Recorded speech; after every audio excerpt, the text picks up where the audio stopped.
Quand on achète un bien immobilier, on a souvent tendance à ne pas le comptabiliser et pourtant, elle est très importante. Le montant de la taxe foncière varie grandement selon là où l'on investit, où l'on achète.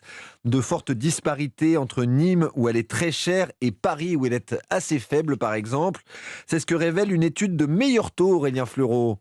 Oui, cela peut aller du simple au double selon les villes. Le coût moyen, c'est 105 euros par mois dans les 20 plus grandes villes de France, soit 4 euros de plus sur un an, avec effectivement des disparités assez nettes. C'est à Nîmes ou à Angers que vous paierez le niveau de taxe foncière le plus élevé, environ 1550 euros par an.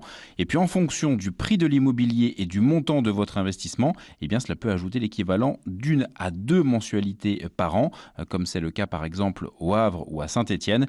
Il faut donc l'anticiper et même pourquoi pas choisir sa future ville en fonction de ce critère, conseille Maël Bernier, porte-parole de meilleurtaux.com. Quelquefois, à 4 ou 5 kilomètres d'écart, vous pouvez avoir des grosses différences liées aux entreprises qui sont présentes ou non et qui vont donc payer des taxes et qui, du coup, vont prendre un peu en charge cette taxe foncière qui est, il faut bien le dire aujourd'hui, comme vous n'avez plus de taxe d'habitation, une des seules taxes sur lesquelles les municipalités peuvent s'appuyer pour financer l'ensemble des travaux et de la vie d'une ville, quoi. Paradoxalement, à Paris et dans les villes où l'immobilier est très cher, la taxe foncière sera plus raisonnable, même si de manière générale, son montant a augmenté de 30% en 10 ans, selon les chiffres de l'Union nationale des propriétaires immobiliers. Merci Aurélien. Aurélien Fleureau du service économie d'Europe 1.